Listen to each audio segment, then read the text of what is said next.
말씀 보겠습니다. 사도행전 2장 44절로 47절 말씀 보겠습니다.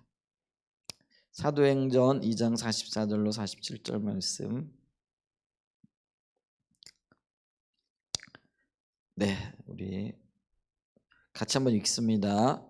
믿는 사람이 다 함께 있어 모든 물건을 서로 통용하고 또 재산과 소유를 팔아 각 사람의 필요를 따라 나눠주며 날마다 마음을 같이하여 성전에 모이기를 힘쓰고 집에서 떡을 떼며 기쁨과 순전한 마음으로 음식을 먹고 하나님을 찬미하며 또 온 백성에게 칭송을 받으니 주께서 구원받는 사람을 날마다 더하게 하시니라. 아멘. 성품과 관련되어져서 지금 말씀을 나누고 있잖아요.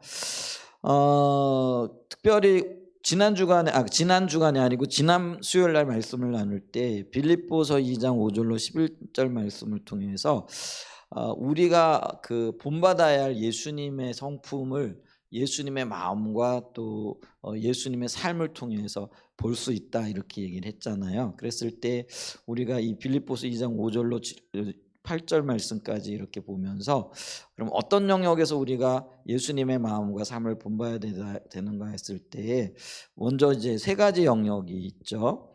그래서 우리가 그 5절 6절에 보게 되어지면은 그는 근본 하나님의 본체시나 하나님과 동등됨을 취할 것으로 여기지 아니하시고 이렇게 봤을 때 우리 예수님의 마음이 어떤 마음이냐면 자기 영광을 포기하시는 마음이라 이렇게 얘기를 했죠.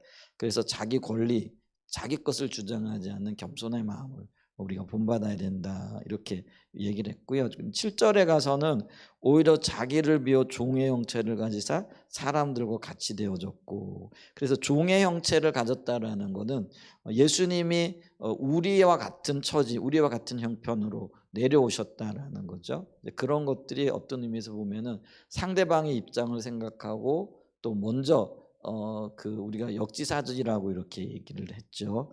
그래서 상대방의 어떤 삶을 이렇게 비춰보고 또 돌아보고 하는 어떤 그런 것들이 이렇게 필요하죠. 그런 마음이 우리 예수님에게 있었다. 또 8절에 보면은 사람의 모양으로 나타나서 자기를 낮추시고 죽기까지 복종하셨으니 그 십자가에 죽으심이라. 그래서 대신 죽어주시는 자기 희생의 마음과 삶의 태도를 갖추고 계셨다. 이걸 우리가 본받아야 된다 이렇게 얘기하면서 간디 얘기를 잠깐 했잖아요. 간디가 영국에서 공부할 때 예수님의 복음, 특별히 산상복음에서 굉장한 도전을 받게 되고, 야 내가 예수 믿어야 되겠다 하고 교회를 갔더니 그 교회가 어떻게 했다고요? 유색인종에다가 또 인도가 그때 영국이 식민지였잖아요.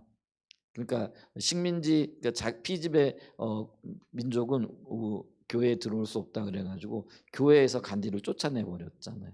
그러니까 그 간디가요, 그게 굉장히 충격이 되어졌죠.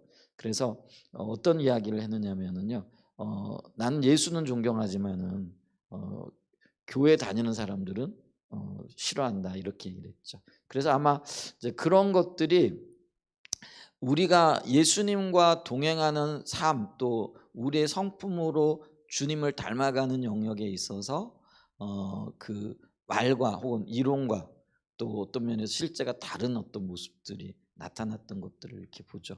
만약에 이 간디가 그때 정말 교회에 어떤 굉장히 극진한 사랑을 받고 또 유학 생활할 때에 많은 보살핌을 받았으면, 실제로 이제 우리 같은 경우는 도산 안창호 선생이라든지 뭐 이승만 같은 분들도요, 미국 교회에서 미국 교인들의 사실은 굉장한 어떤 환대를 받은 경우이잖아요.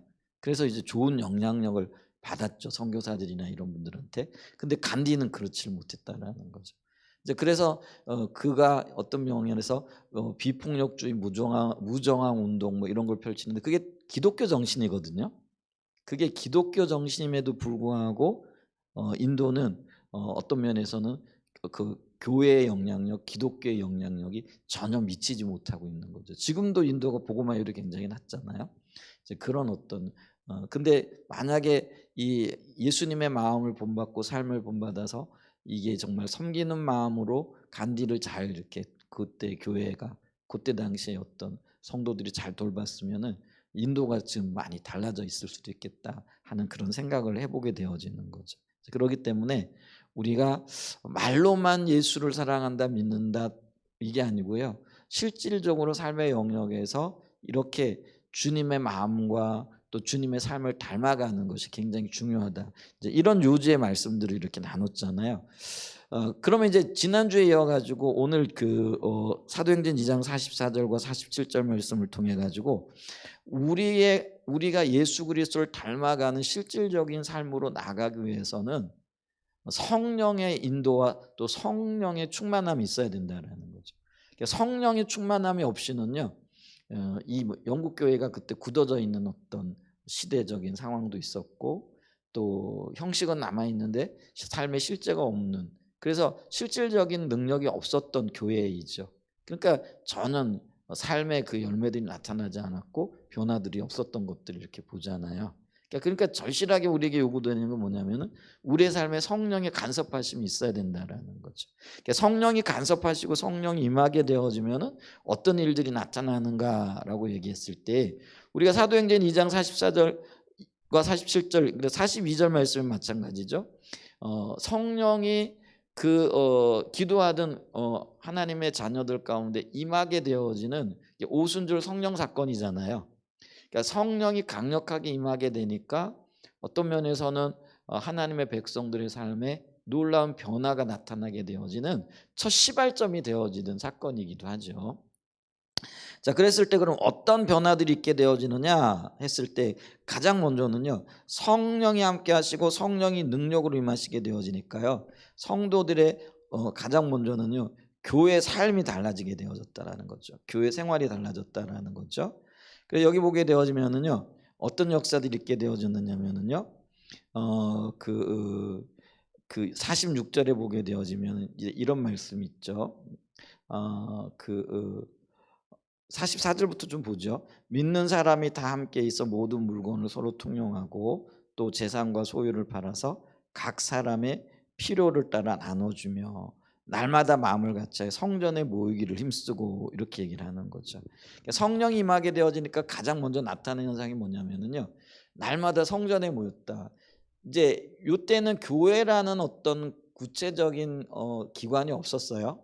그러니까 예수님이 승천하시고 난 다음에 곧바로 한 열흘 후에 성령이 우리 가운데 오잖아요. 근데 그때는 이제 신앙생활이 아직까지 성전 중심인 거죠. 그래서 이 성전이 어떤 면에서는 이제 교회의 모형이니까. 근데 그들이 그런 어떤 뭐랄까요, 열악한 환경 가운데에서도 혹은 예수님의 어떤 핍박을 그들이 겪은 지 얼마 되지 않았잖아요. 그럼에도 불구하고 그들이 성령이 임하게 되어지니까 어떻게 했다라는 거예요? 교회에 모이기를 힘쓰게 되어졌다라는 거죠. 다시 말하면 그 공동체의 어떤 활기가 넘치게 되어지고요.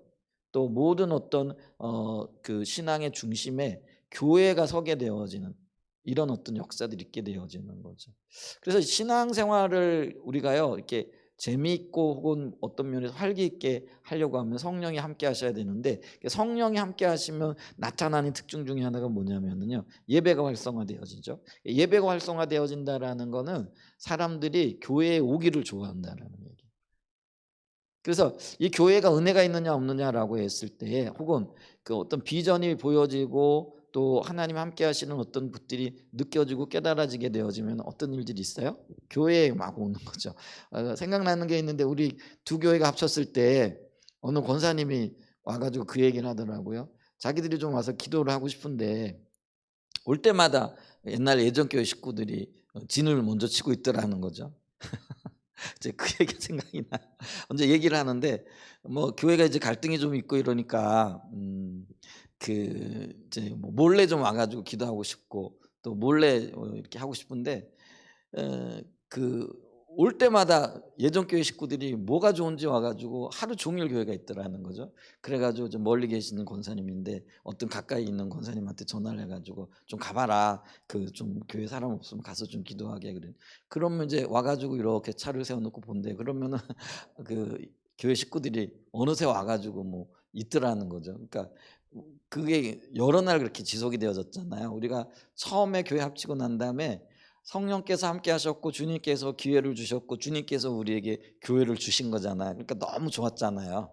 제가 생각해 보니까 그 추운 겨울에 뭐 봄에 그때 막 어떤 면에서는 이제 막 춥기도 하고 쌀쌀하기도 한데 우리 그때 뭐 대청소한다고 하기도 하고 뭐 매일같이 모여 가지고 점심 먹으면서 또 이거 하고 저거 하고 쓸 거 닦고 뭐 이게 한동안 지속이 되어졌죠. 요즘은 근데 교회에 이렇게 오면은 좀 적막강산이에요. 근데 제가 그런 생각이 이렇게 나더라고요. 물론 이제 그때하고 지금은 물론 다르긴 하죠. 이제 이런 걸 보면서 제가 어떤 생각이 나느냐면 맞아.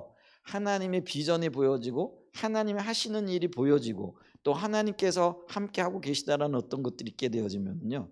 그 현장에 있고 싶어 하는 게 이게 하나님의 백성들이고 또 성령이 함께 하실 때에 우리 주의 자녀들의 반응이 그거라는 거죠. 그러니까 그 예루살렘 교회도요. 성령이 강력하게 부어지니까 가장 먼저 나타난 특징이 뭐라였다는 거예요? 그들이 성전에 모이기를 힘쓰고 날마다 성전에 모여 가지고 뭐 했겠어요? 예배하고 교제하고 성도들의 어떤 필요를 나누고 하는 그런 일들이 있게 되어지는 거죠. 물론 제가 농담인데요. 농담이라기보다 우리 교회 뭐 식구들도 지금도 교회 굉장히 자주 들어갈 거예요. 제가 이제 목양실에 이렇게 앉아 있으면은요. 문을 닫아 놓으면은 이제 어떤 때는 주의를 안 기울이면 누가 왔는지조차 이렇게 몰라요. 뭐 책을 보거나 아니면 제가 어떤 때는 이제 그 방송을 듣잖아요. 뭐 설교 듣고 뭐 이러면은 이렇게 소리가 나기 때문에 이렇게 몰라요. 근데 이제 어떤 때 보면은 뭐 권사님들도 오셔서 물 먹고 가기도 하고 앉아 계시기도 하고 또 우리 집사님들이나 뭐또 와 가지고 또 기도하기도 하시고 또 그 청소하기도 하시고 이렇게 뭐 이렇게 끊임없이 들락날락하고 그러죠.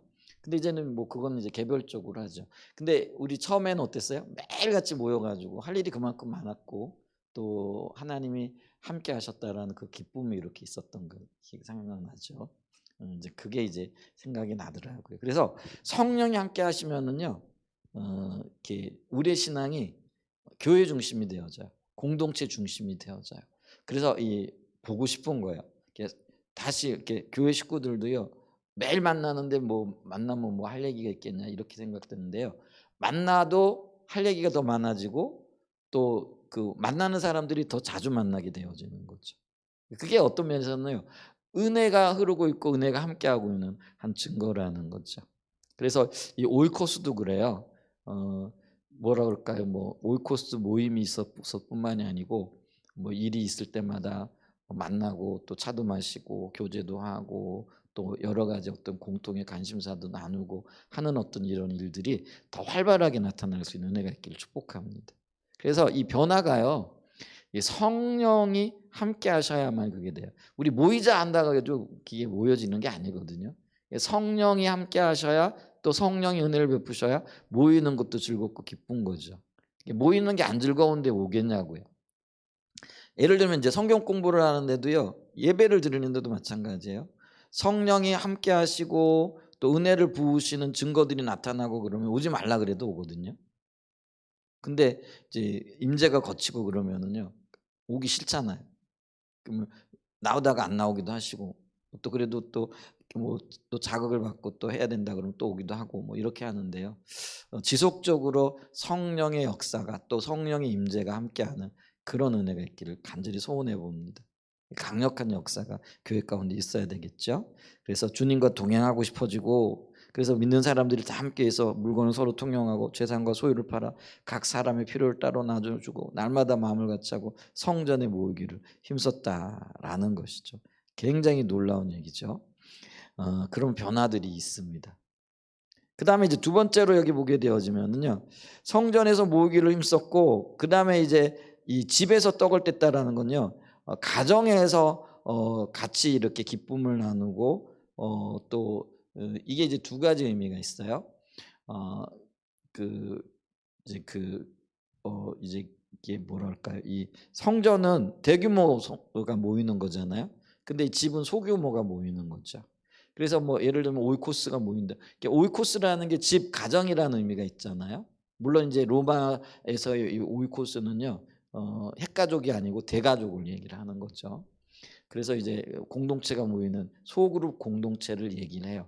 근데 소그룹 공동체를 얘기하여 나누는 것뿐만이 아니고 또 하나 있는 게 이게 뭐냐면은요. 이게 작은 단위로서의 가정, 그러니까 가정 생활에 대한 그리고 가족을 돌보고 가족의 영적인 필요를 채우고 하는 어떤 그런 영역에 있어서도 있었다라는 거. 그래서 여기 보면 집에서 떡을 떼고 기쁨과 순전한 마음으로 서로 음식을 나눠 먹었다 이렇게 얘기를 하는 거죠. 그래서 가정에서 거룩한 교제를 하게 되고 기쁨과 순전한 마음으로 음식을 나누게 되어지고 이렇게 되다 보면 또 어떤 현상이 나타나느냐면요. 이 신앙적인 영향력이 어디로 흘러나가겠느냐면요. 가족들에게 흘러나가게 되어지죠. 그래서 여러분 있잖아요. 이 신앙생활의 영향이 사실은 우리 자녀들에게 흘러가게끔 되어지잖아요.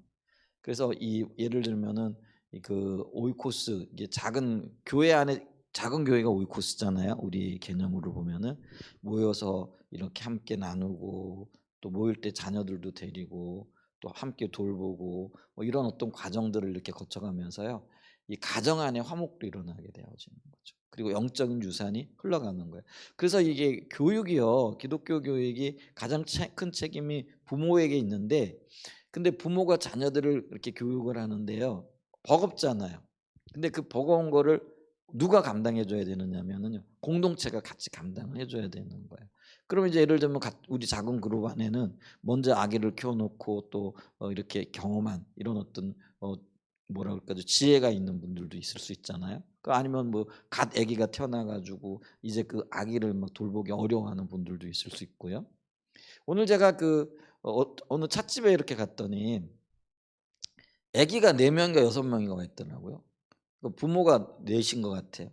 근데 보니까 4명 애가 이렇게 유모차를 쭉 이렇게가 재워 놓고 한 사람만 앉아 있고 애들은 자고 있고 그분은 이제 뭐 차를 마시고 있는데 다른 엄마들은 안 보이는 거예요. 이 엄마들 어디 갔나 그랬더니 한참 있다가 새 엄마가 쭈루루 달려오더라고요. 보니까 이제 여기 뭐 이렇게 맘카페인가 봐요. 난 요즘은 어떤지 모르겠는데 모여 가지고 뭐 그 아이들 키우고 힘들고 그러니까 서로 이렇게 돌봐주기도 하고 뭐 이런 어떤 모임인 것 같더라고요. 그래서 '야 참 지혜롭다. 요즘에 어떤 문화는 저런 문화도 있는가 보다.' 이제 이런 생각이 들더라고요. 근데 이제 거기에 딱 하나만 더 들어가면 더없이 좋겠다 싶은 거죠. 이렇게 신앙이 들어가게 되어지면은 '참 좋겠다.' 그래서 이런 어떤 그 모임들을 이런 것들을 통해서 신앙의 어떤 영향력들을 흘려보낼 수 있는 이제 그런 어떤 좋은 그런 모임도 될 수 있겠다. 이제 이 생각을 좀 해보게 되어졌거든요.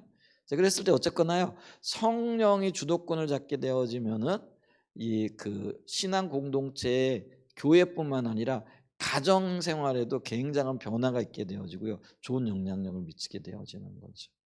그래서 우리 자녀들을 함께 기도하고 또 신앙의 유산들을 함께 나누고 또 하나님의 역사를 함께 경험하게 되어지는 가정에도요 굉장한 변화가 있게 되어진다라는 것들을 우리가 보게 되어진다라는 거죠.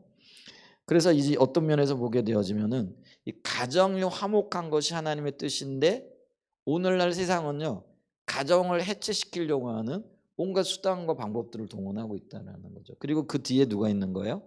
사단의 계계와 계략이 있는 것들을 이렇게 보죠. 요즘은 아주 통계도 안 잡나 봐요. 그래 가지고 뭐 그런 얘기들을 별로 안 하는데 몇 년 전만 한 10년 전만 해도 한국이 세계에서 이혼율이 가장 높다 그랬죠.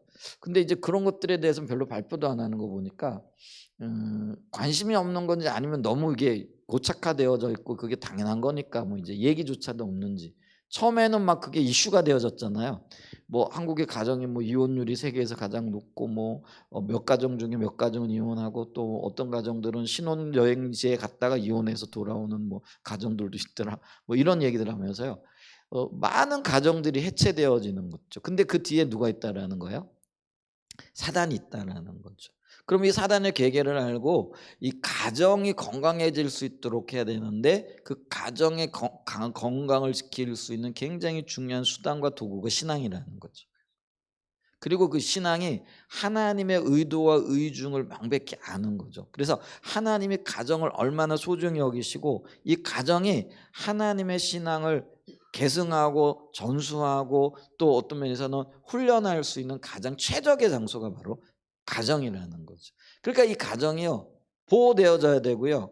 이 가정이 화목한 가정이 되어져야 되는 거예요. 근데 이 가정의 화목이 이루어지려 그러면은요. 먼저 하나님과의 화목이 이루어져야 되는 거죠. 가정이 굉장히 소중해요. 그런데 우리가 기억해야 될 게 있는데 창세기 보게 되어지면은요. 창세기에서도 굉장히 가정을 소중히 여기죠.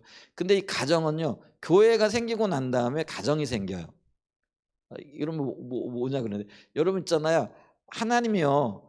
아담과 하나님이 먼저 관계를 맺으셨어요. 이게 교회거든요. 그죠? 그래서 아담과 하나님과의 관계가 세워지고 난 다음에 그다음에 하나님이 하와를 주시는 거예요. 이게 가정이잖아요. 그러니까 이 가정도요. 하나님의 질서가 안 세워지면은요. 이 가정은 언제든지 깨질 수 있어요. 그러니까 우리가 소중히 여겨야 될 게 가정 안에서 하나님의 질서와 하나님의 관계가 먼저 세워지고 난 다음에 그걸 토대로 가정이 세워질 때 안전한 가정이 되어지는 거예요. 건강하고 화목한 가정이 되어지는 거죠. 그래서 이거를 우리가 알아야 돼요. 그래서 뭐 교회가 중요하냐 가정이 중요하냐 지금 이 얘기를 하는 게 아니에요. 그러니까 인간관계도 마찬가지잖아요. 우리가 그 인간관계도 하나님과의 관계가 바로 세워지지 않으면은요 사람과의 관계가 세워질 수가 없는 거죠. 근데 가정도 바로 세워지기 위해서는요 이게 가정도 어떤 면에서 인간관계의 어떤 가장 기본적인 단위잖아요. 그러니까 생명의 근원되는 하나님과의 관계가 내가 바로 세워지게 될 때 내가 하나님 중심적이 되어지고 하나님 중심적이 되어질 때 가정도의 하나님 중심적인 가정으로 이끌어갈 수가 있는 거죠. 근데 이게 안 되어지면은요 가정이 하나님 중심적인 가정이 아닌 거죠. 그러니까 하나님 중심적인 가정이 아니면 맨날 뭐만 있겠어요? 불협화음이 있는 거죠. 다툼이 있고요. 내가 낫다. 그리고 절대로 이렇게 고집을 안 꺾죠. 그리고 사과라는 게 있을 수가 없겠죠. 근데 하나님 중심적인 가정 들어가면은요. 당연히 뭐 싸울 수 있어요. 뭐 그죠? 근데 하나님 중심적에 서게 되어지면은요. 먼저 사과하는 일들이 생기는 거죠. 내가 잘못한 것 같다. 하나님 말씀에 비춰봤을 때 이게 문제가 좀 있는 것 같다. 그러면서 어떤 때는 무릎 꿇고 사과하기도 하고.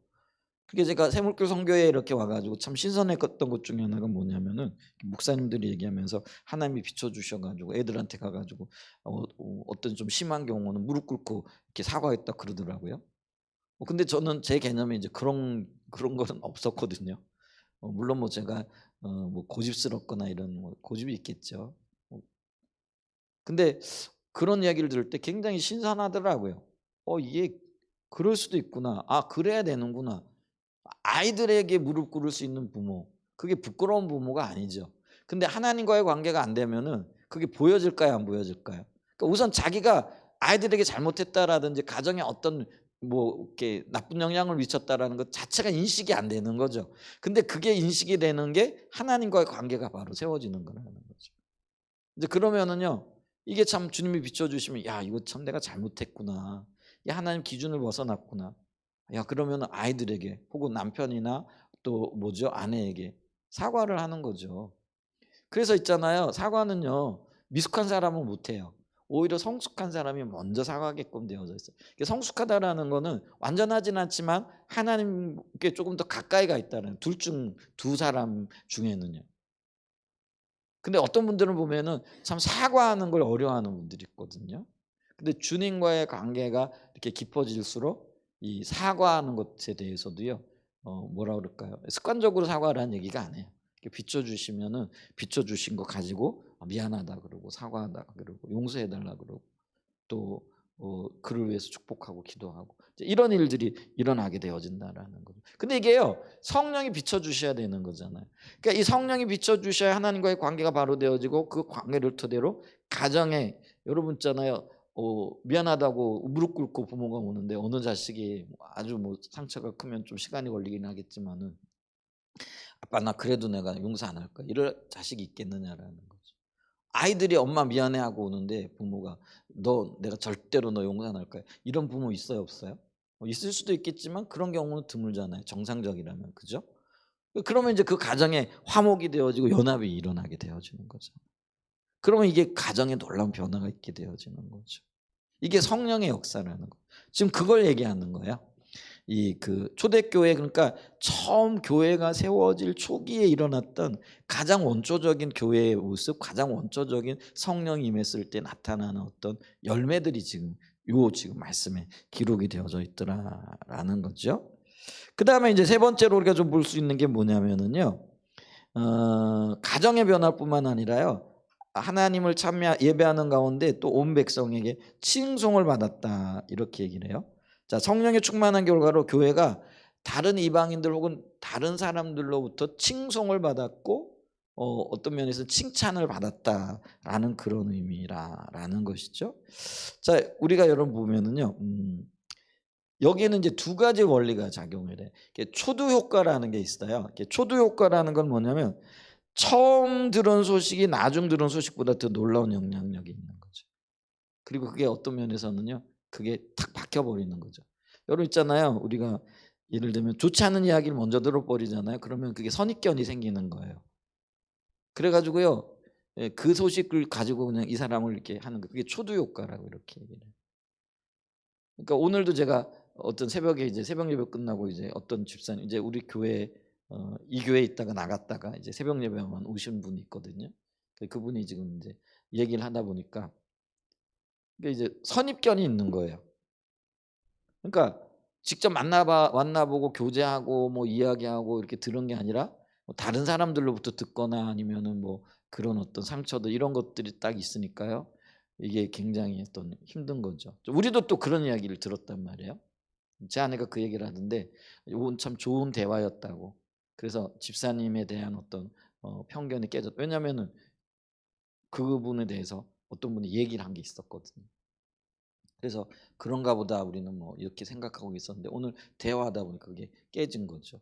그러니까 정확하지도 않은데 그게 옳은 것도 아닌데 어떤 이야기를 먼저 듣게 되어지면 어떻게 되는 거예요? 그거에 그냥 영향력을 받게 되어져 버리더라라는 것이죠. 그렇기 때문에 우리가요 이게 참 굉장히 중요한 건 있어요. 교회가 세상 사람들에게 나쁜 이미지를 그러니까 이게 초두 효과에 해당되어지는 어떤 시선을 갖지 않도록 좀 조심해야 되는 건 있어요. 근데 이게 뭐 조심한다고 될 일인가요? 아니죠. 그죠? 오늘도 이제 그 얘기를 하다 보니까 뭐 자꾸 이런 얘기를 할 필요는 없는데 이제 교회에 대한 인식이라든가 이런 것들이 뭐 두 교회가 합쳤다는데 뭐 어떻게 됐더라든지 이제 이런 것들이 이제 퍼져 있는 어떤 것들이 그게 이제 초두 효과죠. 근데 사실은 뭐 이제 그런 것들은 안 퍼졌으면 좋았을 텐데 그런 것들이 퍼져 있으니까 우리는 이제 기도하면서 해 나가야 돼. 근데 이 초두 효과를 극복할 수 있는 방법이 뭐냐면은 그게 빈발 효과라는 거예요. 빈발이라는 건 뭐예요? 이게 자주 일어난다는 그런 의미잖아요. 그러니까 자주 일어난다라는 건 뭐냐면 비록 이게 첫인상이나 처음 들었던 얘기가 좋지 않아요. 근데 반복해서 좋은 행동이나 좋은 태도를 보게 되어지면은요. 결국 좋은 이미지로 이렇게 바뀌어진다라는 거예요. 그게 뭐라고요? 빈발 효과예요. 그러니까 오늘 이제 그런 일들이 있었던 거죠. 초두 효과 때문에 어떤 이미지, 나쁜 이미지가 있었는데 그냥 얘기를 하고 또 이제 그분 같은 경우는 그래도 이제 새벽에 나와서 계속 이제 말씀을 듣기도 하고. 근데 그분은 이제 어떤 면에서 그 듣는 어떤 마음이 있더라고요. 그 듣고자 하는 마음도 있고 또 뭐 기도해야 된다는 것 같은 것들이 있으니까. 그러니까 이제 뭐 수개월이죠 벌써 이제 꽤 됐죠. 6개월 이상은 된 것 같으네요. 뭐 이렇게 얘기를 듣고 그러니까 또 본인도 은혜를 받고 뭐 이러면서 좋은 어떤 이런 감정이 되어지니까 그러니까 이제 뭐 만나서 얘기하고 이러는데도 별 어려움을 안 느끼는 거죠. 그러면서 이제 그 뭐라 그럴까요? 초두 효과의 어떤 그런 뭐죠? 나쁜 이미지들이 이제 서서히 바뀌어가고 이렇게 되어지는 거죠. 이제 그러면서 이제는 고맙다고 얘기를 하고 감사하다고 얘기를 하고 그다음에 얘기가 끝나고 난 다음에 저기 뭐죠? 그 카톡을 보냈더라고요. 좋은 시간 또 이렇게 얘기를 나눌 수 있어서 참 감사하다고 뭐 이런 이제 그, 그 카톡을 보낸 것 같고 제가 아까 읽어주는 걸 듣긴 들었는데 또 뭐 제 아내는 또 거기에 대해서 나눌 수 있는 좋은 시간이어서 좋았다고 뭐 이제 이런 대화들이 오고 갔던 거 이런 게 같더라고요. 그러니까 여기 지금 보세요. 그렇게 되어지면 뭐예요? 교회 입장에서 보게 되어지면은 이웃과의 관계가 달라지게 되어지는 현상들이 나타나는 거예요. 그러니까 이웃의 사람들이 아직은 예수를 안 믿어. 근데 교회를 보니까 저 교회가 참 좋은 교회야. 이제 이런 어떤 뭐죠? 그런 그 이미지가 생겨나게 되어지고 그다음에 이제 이사 와서 교회를 찾는 사람들이 있으면 저 교회 한번 가봐. 저 교회 좋은 교회 같아. 이제 이런 이야기들이 오고 되어진다라는 거죠. 근데 그것도 성령이 역사하셔야만 된다라는 거죠. 근데 성령이 역사하게 되어지니까 초대교회에 지금 그런 일들이 일어났다라는 거죠. 하나님을 참여하며 또 온 백성이 뭐 했다고요? 칭송을 들었더라. 이제 그러니까 이제 어떤 일들이 일어나는 거예요? 주께서 구원받는 사람을 날마다 더하게 하시니라. 이제 이런 어떤 역사들이 나타나게 되어지는 것들을 이렇게 보죠. 이건 뭐 제 감정일 수도 있는데요. 제가 한 2-3일 전인가요? 저기 컨퍼런스 기간인지 아니면 여기서 기도하고 있는 데인지 하나님께서 이제 뭐라 할까요? 이 부정적인 어떤 모든 것들이 벗겨졌다라는 그런 감동이 있더라고요. 지난 주간에 우리가 갑자기 하나님께서 뭐죠? 좀 금식하며 뭐 온전하게 금식하고 했으면 좋겠지만 뭐 컨퍼런스도 있고 또 계속 이제 활동을 해야 되기 때문에 아침 금식을 하자. 그리고 하루 금식하실 수 있으면 해라 그러고 이제 선포하고 했는데 어 아마 제가 알기로는 여러분들이 함께 하셨던 것 같아요. 왜냐하면은 아침에 갈 때 보니까 식사들 안 하시고 나중에 배고프다고 막 그러는 거 보니까 그리고 저녁에 와 가지고 시간 되기 전에 라면 먹어야 된다 그러는 거 보니까 아예 금식을 하고 계시구나. 그래서 감사했어요. 근데 이제 저희 가족들은 이제 일단 다 했거든요. 음. 이제 보니까 또 어떤 뭐 우리 저기 전도사님도 했다 그러고 뭐 이제 또 우리 허건사님 같은 경우는 3일 하다가 너무 힘들어 가지고 이제 4 일째는 밥 먹었다 그러면서 저한테 이렇게 얘기를 하시더라고요. 근데 이제 뭐 약을 드셔야 되고 뭐 이러니까 약을 안 먹었더니 "천식이 너무 힘들다." 뭐 이렇게 말씀을 하시면서 그래서 뭐 수요일까지는 하고 목요일부터 먹었어요. 인제 이 이야기를 이렇게 하시더라고요. 그러니까 그런 걸 봤을 때 이제 여러분들이 동참을 하셨어요. 근데 이제 모르겠어요. 저는 이제 어떤 일들이 일어났는지는 잘 몰라요. 근데 뭐 제 기억으로는 뭐 제가 공식적으로 고난 주간 빼고 고난 주간에는 우리 아침 금식 좀 하면서 그때는 우리가 예를 들면은 그 금식 한 그거를 모아 가지고 뭐 북한에 보내든지 뭐 이런 일들도 했잖아요. 순 요 몇 년간은 안 했는데 우리가 이제 고 한 끼 먹은 거 그걸로 안 먹은 거 그걸로 멈추지 말고 고거 비용을 뭐 3천 원으로 계산하든지 5천 원으로 계산해 가지고 고거를 이제 우리 헌금해 가지고 금식 헌금을 해 가지고 그때 북한에 보내기도 하고 선교지에 보내기도 하고 이제 이런 일들을 했거든요. 그게 참 감사하고 좋은 일이었는데 제가 정신이 없어 가지고 여기 와 가지고 못 했던 것 같아요. 다음에는 이제 정신 차려 가지고 근데 그런 것들을 하나님 참 기뻐하시는 것 같더라고요. 그래서 요번 컨퍼런스를 통해서 제가 그 긍휼과 정의의 사역 뭐 이런 어떤 것들 이게 교회의 기본적인 사역이잖아요. 그게 기본적인 어떤 사역들에 대해서도 우리가 깨어 있어야 되는데 이제 그런 부분들이 좀 있긴 있는데 근데 어쨌거나 하나님께서 그거 외에 제가 금식을 하자 그러고 뭐 개인적으로 금식을 했긴 해도 교회적으로는 금식하자 뭐 이러면서 제가 선포하고 한 거는 처음인 것 같아요. 목회 생활을 하면서. 근데 하나님께서 그런 마음을 주셨을 때는 의도와 의중이 있었을 거 아니에요. 근데 그러면서 하나님께서 교회의 어떤 뭐 억압들도 깨지게 하시고 또 우리가 기 긴밀하게 기도하고 지금 시급하게 해결되어져야 될 어떤 일들 뭐 이런 것들이 우리는 그걸 정확하게 인식하지 못했지만 그런 것들이 구석구석에 있었더라고요. 근데 그래서 하나님께서 하게 하신 것 같고 이제 그런 어떤 것들에 있어서 또 하나님께서 은혜를 베푸시는 영역들도 있는 것 같아요. 참 감사하죠. 이제 그러면서 제가 어떤 마음이 들었냐면 마치 교회가 이렇게 뭐랄까요? 이게 꼭 이렇게 교회가 매여 있는 제 느낌이 그예요. 교회가 매여 있는 게 아니고요. 주변에서 자기들이 이렇게 매여 가지고요. 교회를 똑바로 보지 못하고 있는 듯한 그런 느낌이 이렇게 들더라고요. 무슨 말인지 이해가 되세요? 그러니까 이게 그러니까 이제 교회를 못 똑바로 못 보는 거죠. 근데 그게 이렇게 끊어졌다라는 어떤 마음이 이렇게 있더라고요. 제 마음이니까 그죠? 뭐 하나님 어떤 일을 하셨는지는 잘 모르겠어요. 이제 그런 마음을 이렇게 주시면서 하나님께서 하시는 일이구나. 이제 그러면서 이 교회와 이웃과의 관계죠. 우리는 이제 이 주변에 뭐 여기가 평창동이고 저쪽은 덕암동이고 어디까지가 덕암동이고 어디부터가 평창동인지 모르겠는데 하여간 우리 교회는 주소상으로는 평창동이죠.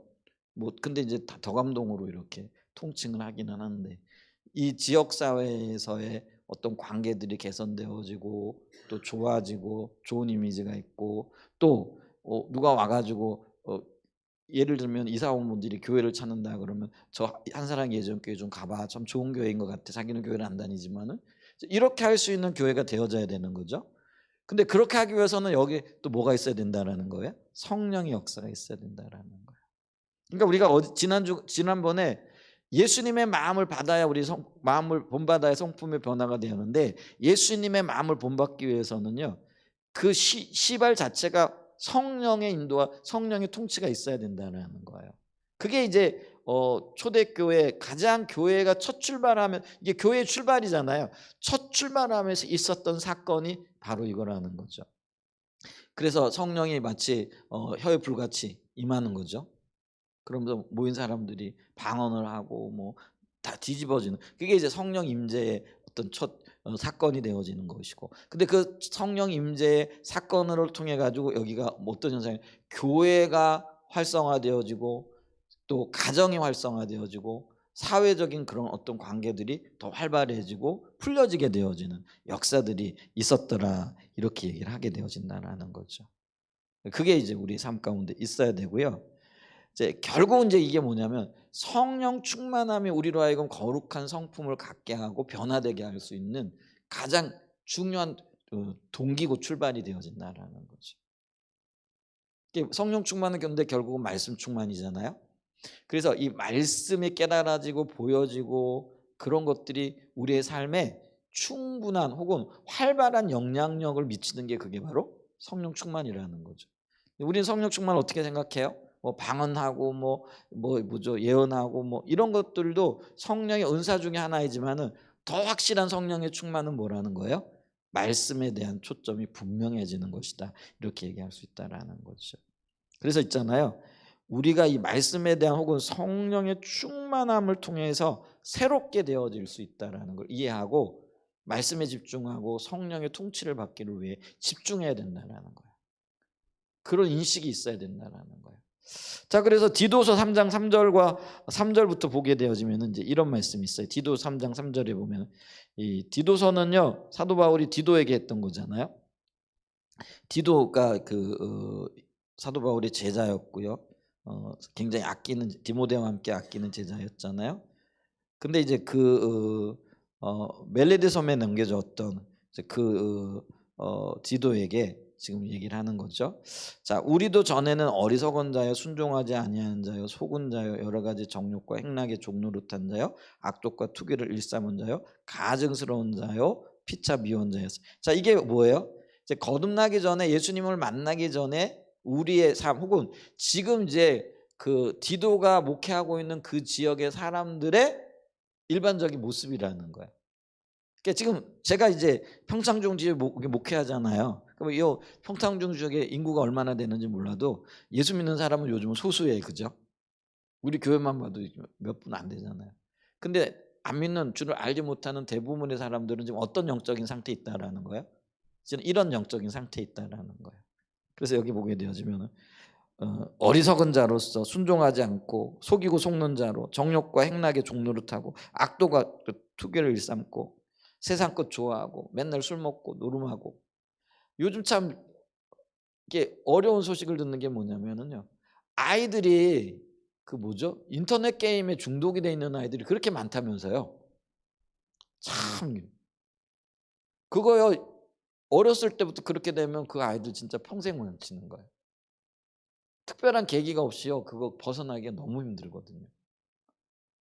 근데 아이들뿐만 아니라 지금 나라가 혹은 뭐 이게 인터넷이 참 사람을 바꿔놓긴 바꿔놓았어요. 긍정적으로도 바꿔놨겠지만 대부분의 경우는 부정적으로도 더 많이 바꿔놓는 것들 이렇게 보죠. 그래서 아이들에게 절대로 핸드폰 주면 안 돼. 우리는 지금 이제 예성이나 주환이도 예성이는 핸드폰은 잘 안 한다는 걸로 알고 있는데 핸드폰 주면 안 돼. 적어도 이제 그 어떤 뭐 10대 중후반이 지나기까지는 안 줘야 돼. 아예 습관을 들이지 말아야 되는데 예. 근데 이제 부모들이 불안해 가지고 핸드폰 쥐어 주잖아요. 근데 주님 앞에 맡기고 근데 그 핸드폰 쥐어 주는 게 더 나쁜 영향력을 미쳐요. 이제 그런 것들을 우리가 좀 봤으면 좋겠다 싶어요. 그런데 여기 보세요. 4절에 보면 우리 구주 하나님의 자비와 사람 사랑하심이 나타날 때 하나님이 우리를 구원한 영혼 구원이죠. 이제 그게 우리가 이제는 이제 그 선교적 교회를 하게 되어지면은 구원도 두 가지로 나누잖아, 그죠? 영혼 구원과 문화 구원. 이렇게도 이제 볼 수 있어야 되죠. 근데 이제 여기는 이제 영혼 구원과 관련되어져 하나님이 사람을 사랑하셔서 그 영혼을 구원하는 그런 거죠. 자, 그럴 때 보세요. 5절이 굉장히 중요한 말씀이에요. 자, 우리를 구원하시되 우리가 행한 바 의로운 행위로 말미암지 아니하고 오직 그의 공률하심을 따라 중생의 씻음과 성령의 새롭게 하심을 하셨나니. 중생 거듭나는 거죠. 근데 그 이면에 뭐가 있다라는 거예요? 성령의 역사가 있어요. 그러니까 이걸 우리가요. 우리가 성령 충만을 통하여 성령의 통치와 성령의 인도를 통하여 거룩함으로 나갈 수 있는 게 나로부터 출발하지 않는 거예요. 그게 이제 구약적인 개념에 보면은 하나님이 우리를 이끌으셔야 된다는. 근데 신약의 개념에는 뭐예요? 성령이 우리를 이끄셔야 된다는 거예요. 근데 이거를 활발하게 이끌고 활발하게 우리를 통치하는 걸 우리는 이제 뭐라고 표현하는 거예요? 충만이라고 표현을 하는 거죠. 성령 충만. 충만하리란 게 뭐예요? 넘쳐 흐르는 거잖아요. 여러분 우리가요 충만하지 않아도 성령이 우리 안에 거하세요. 내주하시는 하나님이잖아요. 성령님이 우리 안에 내주하시잖아요. 근데 내주는 하시는데 잠들어 계시는 거죠. 근데 그런 그리스도인들이 너무 많아요. 아니 내 자신이 그렇다라는 거죠. 그러니까 하루의 삶을 돌아보면 대부분의 성령님이 내 안에서 뭐 하고 계시는 거죠? 두 손 놓고 계시는 거죠. 왜요? 우리가 성령을 의지하지 않고 성령께 나가지 않고 성령이 일하실 수 있는 어떤 뭐라 그럴까요? 여건 이걸 만들지 않는 거죠.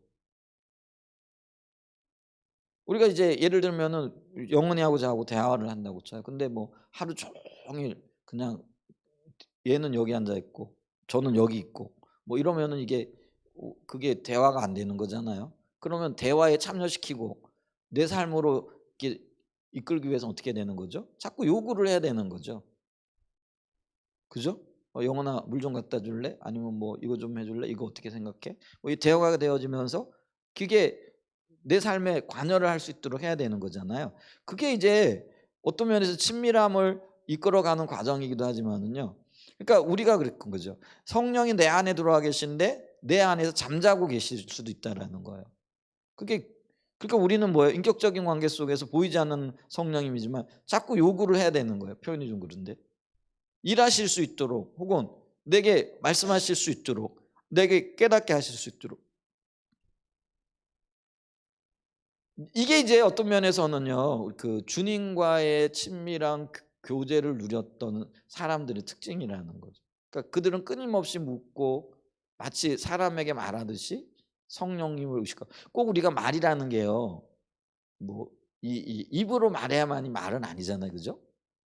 그러니까 우리는요 이게 영적인 대화를 할 수도 있는 거죠. 그게 이제 우리가 흔히 얘기하는 뭐 생각이라 이렇게 얘기할 수도 있겠지만, 근데 인간적인 생각 말고요. 주님과 있잖아요. 이게 영적인 대화를 가능한 거예요. 여러분 우리가 이 방언이라는 거를 우리가 혀를 통해서 나타낼 때는 뭐 샬라샬라 샬라죠.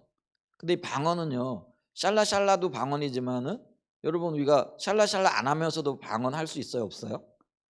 그게 이제 우리가 그건 거예요. 영적인. 그러니까 이게 영적인 교제라는 거는요. 사람은 육신을 가지고 있기 때문에 표현이 되어져야 돼요. 근데 하나님과 영적인 교제는요. 우리의 그 뭐라 그럴까요? 영적인 감각을 통해서 영과 영이 교제할 수 있게 되어지는 거죠. 그러니까 이게 교제가 되어지게 될 때는요. 성령이 쉬지 않고 쉬지 않고 움직이시면 그게 충만이라는 거예요. 활발하게 일하시는 거죠. 그럴 때 우리가요. 성령을 닮아가게 되어지고 또 영향을 받게 되어지고 또 그러면서 우리가 성령과 동행하는 삶을 살아가게 되어지는 그런 역사들이 있게 되어진다는 거예요. 그래서 허든슨 테일러가 자기 자녀들에게 그 얘기를 하잖아요. 주님을 의식하라. 인식하라. 주님이 내 안에서 듣기를 원하고 계시고 의식하. 그래 우리는 있잖아요. 이게 성령과의 대화가 결국 의식이에요. 의식. 그게 뭐냐면은 성령이 내 안에 계시다라는 걸 의식하고 그 의식하기 때문에 성령의 마음에 맞게 혹은 성령의 어떤 그 기준에 맞게 행동하고 사는 거죠. 그죠? 그러니까 우리가 그렇잖아요. 제가 자주 얘기를 하는데 영원이가 5살 땐가 뭐 얘를 좀 데리고 나갔는데 그런 제가 근데 유치원 다닐 때거든요. 근데 이제 제가 우리 길에 횡단보도가 없는 길이죠. 왜냐면 옛날에 예를 들면 저기 신탄진 침례교회 앞으로 쭉 가면 그게 옛날에 횡단보도가 없었거든요. 지금은 있는데. 그러니까 이제 그게 뭐 그러니까 이제 그냥 길을 그냥 걷는 거죠. 그랬더니 얘가 안 따라오는 거예요. 왜 안 오냐 그랬더니 아빠가 이게 횡단보도 안 건너는 이 뭐라 그러면 이렇게 영혼의 입장에서 제 생각이 그런 거예요. 아주 도덕도 모르고 질서도 모르고 막 위험한 그건 거예요. 왜냐면은 이 원래 이제 우리 아이들 중에 그러니까 우리가요 일생 중에 도덕적인 기준이 가장 높은 때가 유치원 때래요. 이 유치원 때는요 선생님이 가르쳐 준 대로 하거든요. 그러니까 길을 건널 때는 횡단보도를 건너라 이렇게 배웠으니까 이 영혼 입장에서는 횡단보도가 있는지 없는지 그거는 몰라요. 그런데 이게 아빠가 도로를 건너가는 건 보이잖아요. 그러니까 이게 안 따라오는 거죠. 그래 "야 영혼아 이리 와." 하고 데리고 가려고 그래도 얘가 버티더라고요. 잘 안 따라오려고 그러는 거죠. 그래서 제가 어 인제 그래서 그랬잖아요. 5살짜리 아이인데도요. 다음에는 얘를 데리고 나갈 때는요. 뭘 찾는 거예요? 횡단보도 있나 없나 이걸 찾는 거죠. 함부로 안 건너는 거죠. 그 얘기는 뭐예요? 내가 이 아이를 인식하고 있다. 5살짜리밖에 안 된 아이인데 이 아이를 인식하고 있다라는 얘기거든요. 그러니까 인식하게 되어지면 행동이 달라지는 거예요. 그러니까 우리가요. 성령과 동행한다라는 건 성령을 인식하는 거예요. 보이지 않지만은 그러니까 성령을 인식하게 되어지면은요. 말이 달라지고 행동이 달라지고 생각이 달라져요. 그리고 판단도 달라지고요. 결정도 달라져요. 아멘. 이제 그런 은혜가 있어야 돼. 그러니까 성령을 인식하며 살아가야 돼. 근데 구원 또 이렇게 보게 되어지면은 우리가 예수 안 믿을 때는 뭐예요? 어리석은 자고 순종하지 않은 자고 속은 자고 정욕과 행락의 종로를 탄 자고 악독과 투기를 일삼은 자였는데 주님이 우리에게 찾아오셔 가지고 우리가 새 사람 됐다라는 거예요. 근데 그 새 사람이 되게 하신 게 뭐 때문이라는 거예요? 성령의 새롭게 하심으로 하셨다 이거죠. 5절에 보면 성령의 새롭게 하심으로 하셨나니 이렇게 얘기를 합니다. 그래서 우리가요 우리의 성품과 관련되어져서도요 두 번째로 볼 수 있는 게 성령께서 도우시지 않으면은요 우리는 하나님 뜻을 이루어갈 수 없어요. 다른 말로 얘기하면 성령이 도우시고 성령이 우리를 인도하셔야만 우리가 다른 말로 성령을 인식하여야만이 하나님의 뜻을 이루어 나갈 수 있다라는 거죠. 자 로마서 8장 26절과 27절 잘 알고 있는 말씀인데요. 로마서 8장 26절로 27절에 보면 이와 같이 성령도 우리의 연약함을 도우시나니 우리는 마땅히 기도할 바를 알지 못하나 오직 성령이 말할 수 없는 탄식으로 우리를 위해 친히 간구하시니라. 마음을 살피시는 이가 성령의 생각을 하시나니 이는 성령이 하나님의 뜻대로 성도를 위하여 간구하심이라. 여기 보면은 성도가 성령님이 우리의 연약함을 도우신다 그러잖아요. 그럼 성도의 연약함이 뭐냐면은요. 하나님의 뜻대로 살고 싶은데 뜻대로 살지 못하는 거예요. 그게 연약함이거든요. 지금 여기서 얘기하고 있는 게 그렇다라는 거예요. 그런데 우리가 하나님의 뜻대로 살지 못해서 힘들어하고 그래서 도대체 뭘 어떻게 기도하고 어떻게 살아야 할지 모를 그때도요. 성령께서는 우리를 도우실 준비를 하고 계시다라는 거죠. 그래서 여기 27절에 보면은요. 우리의 마음을 살피시는 이가 성령의 생각을 아셔서 이는 성령이 하나님의 뜻대로 성도를 위하여 간구하고 계시다. 하나님의 뜻이 뭐예요? 우리의 거룩함을 이루기를 원하시는 마음이 있다라는 거예요. 그러니까 성령님은요. 우리의 거룩함과 우리의 구별됨에 늘 관심이 있으신 거죠. 그러니까 우리가 우리를 이끌기를 원하시는 성령에 반응하게 되어질 때 성령이 우리를 이끄셔서 우리를 거룩하게 변화된 삶으로 이끌어 주신다라는 거예요. 그러니까 우리가 성령께 민감해야 된다라는 거죠. 그렇기 때문에 이런 우리를 성령의 거룩함으로 인도하시는 그 성령님의 인도, 그러니까 거룩해 되어지기 위해서 성도가 늘 기억해야 될 게 있다라는 거죠. 그게 이제 디도서 3장 1절이에요. 아까 읽었던 말씀 앞에 나와 있는데요. 디도서 3장 1절에 보면은요. 이렇게 얘기를 해요. 너는 그들로 하여금 통치자들과 권세 잡은 자들에게 복종하며 순종하며 모든 선한 일 행하기를 준비하게 하며 아무도 비방하지 말며 다투지 말며 관용하며 범사의 온유함을 모든 사람에게 나타낼 것을 기억하게 하라. 여기 2절에 마지막에 보면 기억하게 하라는 그런 동사가 나와요. 근데 이거는 굉장히 매우 강한 명령형 동사죠. 그래서 성도가 세상에서 나타나 보여야 할 모습을 의미하는 거죠. 그래서 성품과 관련되어져서 어떤 일들을 어떤 모습들을 보여줘야 할 것인지를 늘 기억하라라는 그런 의미죠.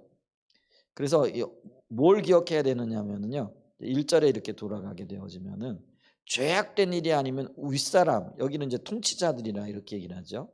그러니까 나를 죄악으로 인도하지 않는, 하나님의 질서를 벗어나지 않는 어떤 일들이라고 한다면은요. 통치자들, 윗사람들에게 순복해야 된다라는 거죠. 그리고 이게 하나님의 뜻이라면은 하나님의 뜻을 따라 가야 되겠다라는 마음의 준비를 하라라는 거죠. 그래서 여기 보면은 모든 선한 일 행하기를 뭐라는 거예요? 준비하라는 거예요. 우리가 이런 게 필요하거든요. 어떤 일을 시키잖아요. 그러면은 마음의 준비가 돼 있지 않으면은요, 그게 잘 안 돼요. 그래서 우리가 미리 얘기하기도 하고 하는 게 그거잖아요. 마음 준비하라고. 어떤 것들을 딱 들었을 때 선뜻 내가 이걸 하겠습니다. 이렇게 하기가 쉽지 않잖아요. 그러니까 우리가 예를 들면은 어떤 일을 결정할 때 한 일주일 정도 시간을 주고 하나님이 어디로 인도하실지 한번 기도해 봅시다 하고 이렇게 마음의 준비를 주잖아요. 그럼 기도하다 보면 이게 기도 자체가 마음의 준비를 하는 거예요. 근데 이런 어떤 준비들이 있게 되었을 때 이 하나님의 길이 보여지고 이게 뜻이라는 확신이 들게 되어지면은 그는 밀고 나가는 거예요. 시간도 단축되어지고 일의 효과도 커지게 되어지는 거죠. 그래서 우리가 이게 하나님의 일이라면 내가 어떤 대가를 치르더라도 하겠다라는 마음의 준비를 늘 가지고 있으라는 거예요. 이게 하나님께로부터 온 일이라면 내가 어떤 손해라도 혹은 어떤 어려움이 있더라도 나는 할 거야 라는 어떤 그런 마음에 늘 준비를 하고 있으라는 거예요. 이걸 기억하라라는 어떤 그런 의미라는 거죠. 그 다음에 여기 또 보면 2절에 비방하지 말고 비방함으로 다툼에 휘말리지 말아야 되는 거죠. 이게 그쵸. 우리가 말 잘못했다가 다툼에 막 휘말릴 경우 많죠. 그러니까 가장 좋은 거는 그냥 웃는 게 제일 좋겠더라고요. 휘말리지 말고 비방하지 말고 오히려 관용과 온유함으로 나타내. 이거를 기억하고 이런 삶을 살기를 기억하라는 거. 근데 이런 것들이 거룩한 성품에서 나온다라는 거예요. 그래서 이제 요게 이제 쭉 연결되어지면서 아까 3장 5절에 나오죠. 성령이 새롭게 하십니다. 성령의 인도를 따르게 되어질 때만이 이게 가능한데 이걸 기억하며 살아라는 성령의 인도를 받기를 그리고 이런 삶을 살기를 성령 안에서 내가 이런 삶을 살 거야. 그래서 우리가 왜 이번에 이제 컨퍼런스를 하면서도 왜 기도 사역 초청을 할 때 결단 뭐 이런 것들 많이 하잖아요. 그게 이제 결단에 이게 자기 자신을 준비시키고 기억하는 것과 관련이 되어져 있거든요. 그래서 결단하시는 분들 나오세요. 혹은 뭐 어떤 그런 은혜를 구하시는 분들 이런 어떤 그 초청을 많이 하잖아요. 이런 것들과 이게 관련이 되어진다라는 거죠. 그래서 별일이 아니라는 것 같아요. 뭐 사실 그렇잖아요. 뭐 결단하기 전이나 결단한다고 일어났을 때나 뭐 기도 사역 끝나고 돌아서면은 뭐 겉으로는 최소한 아무 일도 없는 것처럼 보여지죠. 뭐 변화가 있을 때도 있지만은 그리고 그때 당시에 조금 감동이 있었어도 밥 먹고 나면 다 사라지죠. 우르르 그냥 가 가지고 밥 먹겠다고 막 이렇게 정신없이 밥 먹다 보면은 다 사라져 버리잖아요. 근데 그게요. 없어지는 게 아니거든요. 영적인 역사라는 게요. 참 묘하고도 오묘해요. 이게 없어지는 게 아니에요. 그래서 하나님은요. 우리가 고백하는 거, 우리가 주님 앞에 서는 거 하나도 잊어버리지 않고 서는 거죠. 그러니까 주님 앞에서 의미 없는 행동이 없다라는 거죠. 우리가 아이들 볼 때 어떤 때 앉았다 일어섰다 뭐 일어나는 거 그냥 무한 반복하는 것 같지만요. 부모 입장에선 그 아이들의 태도나 변화들 이런 걸 아주 세심하게 살피잖아요. 그리고 그걸 마음에 담아두는 거잖아요. 그 우리가 왜 요셉이 꿈꿨는데 어 11 볏집단들이 뭐 "내 볏집단이 절하더라. 이번에 뭐 하늘과 해와 달들과 뭐 11 별이 내게 절하더라." 그랬더니 그거 가지고 욕 바가지로 얻어먹잖아요, 요셉이. 그죠? 그런데 그 끝에 묘한 말이 달려 있어요. 그 뭐예요? 야곱은 그걸 마음에 두었다라는 거죠. 그게 아버지의 마음인 거예요. 하나님의 마음인 거죠. 그러니까 우리가 의미 없는 것 같아요. 뭐 맨날 이게 우리 그런 생각하잖아요. 맨날 뭐 회개하고 맨날 뭐 또 뭐 하고 뭐 이건 뭐 뭐야 이거 뭐. 근데요. 그런 모든 것들이 하나님 앞에서는 의미 없는 게 하나도 없다라는 거예요. 그래서 그런 것들을 오히려 그건 뭐 주님이 비춰 주시면 그냥 회개하고 일어서는 거예요. 또 결단하고 서는 거예요. 또 은혜를 구하고 서는 거예요. 아멘. 그게 이제 성령이 하시는 일이다. 이제 그걸 기억해라라는 거죠.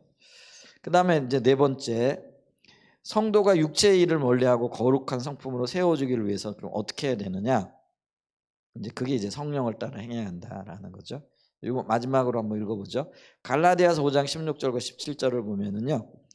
내가 이르노니 너희는 성령을 따라 행하라. 그리하면 육체의 욕심을 이루지 아니하리라. 육체의 소욕은 성령을 거스르고 성령은 육체를 거스르나니 이 둘이 서로 대적함으로 너희가 원하는 것을 하지 못하게 하려 합니다. 성령을 따라 행한다라는 거는요. 이 행하다라는 이 헬라어는요. 페라타페오라는 말이에요. 이거는 뭐냐면은요. 걷다, 행하다라는 그런 의미가 있대. 그러면 이 걷는다라는 건 어떤 의미가 있느냐면요. 성령을 쫓아 걸으라 이런 의미잖아요. 그러면 성령을 쫓아 행한다라는 건 성령을 쫓아 살라라는 그런 의미가 있다라는 거죠. 걷는 게 사는 것과 관련이 되어져 있다라는 거죠. 그러니까 보여지고 또 깨달아지고 또 주님이 비춰주시면은요. 그게 나의 삶이 되도록 그리고 살아가기를 갈망하고 실제로 그렇게 살아가야 된다는 거죠. 말씀이 우리에게 말씀이 된다라는 거는요. 말씀이 이론으로 그냥 한쪽 귀로 듣고 한쪽 귀로 흘려지는 게 아니라 말씀이 그래? 그러면 내가 이대로 살아야지. 여기까지 나가야 된다는. 그게 말씀 따라 사는 거고 또 성령이 비춰주시고 깨닫게 하신 것이 있다면은 내가 그대로 살아야지. 이게 성령을 따라가는 거라는 거죠. 그래서 있잖아요. 어, 우리가 이렇게 그 육체의 일, 그러니까 우리가 거룩해지기 위해서는 육체의 일을 버려야 되고 또 하나님의 성품을 담아가는데 그게 성령의 역사라고 한다면은 성령을 따라 살아가는 그런 삶이, 그러니까 성령을 따라 행하는 그런 삶이 되어져야만이 우리에게 거룩의 그 삶이 열매를 맺게 되어지고요, 변화의 삶이 나타나기 시작한다라는 것이죠. 그러면 이제 성령을 따라간다라는 것. 성령은 우리에게 어떤 일을 하세요? 깨닫게 하시는 거죠. 보여주시는 거죠. 제가 좀 솔직한 고백을 하면 제 아내가 어제 저기 뭐 일본 선교사님을 만났는데 한번 놀러 오세요. 막 열심히 얘기를 하더라고요. 그래서 제가 뭐 근데 저는 좀 귀찮은 거예요. 제가 원래 좀 성향이 그런 게 있잖아요. 그래가지고 뭘 저렇게 또 뭐 저렇게까지 얘기하나. 그래가지고 근데 거기까지는 좋았어요. 근데 이제 이게 이제 선교사님은 이제 교통편이나 이런 게 없잖아요. 이제 그러니까 오게 해야 된다라는 거죠. 그러면 이제 요 집사님을 연결해 줘야 된다라는 거. 그럼 이제 집사님이 지금 저기서 어제 이제 두 번째 시간에 뭐 뭐 교회 탐방한다고 애들이고 이렇게 그 부목사님들이 이렇게 온 분들 이렇게 하고 이렇게 교회 돌아다니는 구석구석 보여주는 이제 그런 시간을 갖고 있더라고요. 그 저 멀리 있는 거예요. 우리는 이제 이 찻집에 있었고, 그러니까 그 찻집이란다 바인하우스에 있었고, 그분들은 저 교육관에 있는 거죠. 근데 이제 그 쫓아가는 거예요. 이제 집사님에게 얘기해 가지고 선교사님 오게 해야 된다고. 어 그래서 참 적극적이다. 참 좋은 일이네. 그러고 이제 저는 그러면서 근데 저보고 그거 하라 그러면 못 하거든요. 근데 제가 지금 뭘 얘기하려고 하냐면요. 그 마음에 감동이 있었잖아요. 근데 이 감동이 언제부터 있었냐면요. 일본에 있을 때부터 제 아내가 그 얘기를 하더라고요. 여기저기 그 등대교회에서 온 집사님들 우리 그때 참 반찬 우리도 물론 반찬 해갔지만은 그분들도 반찬을 이게 그 가방에 2가방을 가져와 가지고 참 잘 먹었거든요. 음식이나 이런 것들 참 잘 먹었는데 그래서 그들을 좀 이렇게 대접해야 주겠다라는 이제 그런 감동이 있다고 얘기를 하더라고요. 그래서 제가 뭐 그렇게 하세요. 뭐 그러면서 이제 그들에게 한번 오세요. 뭐 이렇게 얘기하고 한번 갈게요. 뭐 시간 내고 뭐 그런 얘기들이 이렇게 있었거든요. 근데 이제 그게 주님의 감동이었던 거죠. 근데 이제 저 같으면 이제 그 감동인데요. 이제 시간도 좀 지났잖아요. 벌써 1달 반 정도 되고 그러니까 뭐 잊어버리고요. 또 뭐 선교사님 만나서 오세요 하고 얘기를 했어요. 그건 내가 할 일은 한 거잖아요. 안 오는 건 누구 책임이에요? 본인 책임인 거야. 그럼 난 안 오면 좋고 솔직하게 얘기를 하면은 뭐 돈도 긋고 좀 그런데 그잖아요. 근데 제 아내는요. 이게 뭐 이게 대놓고 얘기를 했는데 거기 쫓아가 가지고 오게 해야 된다고 그 집사님 차 이런 거 뭐 이렇게 해야 된다고 인도에 그 연결해야 된다고 막 쫓아 내려가 가지고 와야 되는데 사람 기다리게 하고 막 내려가더라고요. 그래서 음 제가 참 감사하다 생각했어요. 제가 좋은 아내하고 사는구나. 성령님의 뜻을 행하고자. 근데 있잖아요. 제가 오늘 이 말씀을 준비하고 말씀을 나누다 보니까요. 그게 성령을 따라 사는 거라는 거예요. 비춰 주셨잖아요. 근데 이제 저는 뭐야? 너 오라고 초청했어. 뭐 그러면 이제 거기까지가 내 할 일인 거죠. 근데 성령을 따라 행하려고 하는 사람은요. 이렇게 비춰 주신 거 있잖아요. 그게 이루어지도록 민감하게 예민하게 해야 할 일이 뭔가 이거를 찾는 거예요. 이해가 되세요? 근데 우리는 대부분 뭐예요? 그냥 조금 해 보고 뭐라고 생각을 하는 거죠? 나 할 일 다 했어. 근데 그 주신 마음이 하나님의 마음이었다면은요. 밥을 사 주는 것도 하나님 마음이었으면은요. 그 마음에 거치는 게 아니라 실질적으로 밥을 사 주는 데까지 가야 되는 게 이게 하나님의 일이잖아요. 그러면 밥을 사 먹일 수 있을 때까지 초청해 가지고 어떤 일을 할 때까지 내가 그분들이 오고 가는 건 지금 그분들의 의도예요. 근데 내가 할 수 있는 데까지는 모든 것들을 해 보는 거예요. 그게 성령을 따라 사는 거예요. 근데 제가 제 삶을 보니까 요게 부족한 거예요. 그냥 쪼끔 해 보고 뭐예요? 뭐 나는 하려고 했는데 저분들이 거절했어. 저분들이 안 하려고 했어. 근데 쪼끔 한 걸음 더 나가 가지고 더 할 수 있는데 그걸 안 하고 있더라고요. 근데 성령을 따라 한다라는 건 비춰 주신 그 일이 이루어지도록 내가 할 수 있는 모든 것들을 하는 거예요. 아멘. 제가 지금 그 길을 얘기하는 거예요. 성령을 따라 행한다라는 게 뭔지, 성령을 따라 산다라는 게 뭔지 이렇게 좋은 예가 지금 있어 가지고 얘기를 하는 거예요. 사람 칭찬하는 거 아니고요. 이제 그런 어떤 것들을 얘기하는 거예요. 그 얘기를 하잖아요. 성령을 따라 살라 그러면서 어떻게 하는 것이 성령을 따라 사는 것인지는 안 가르쳐 준다고.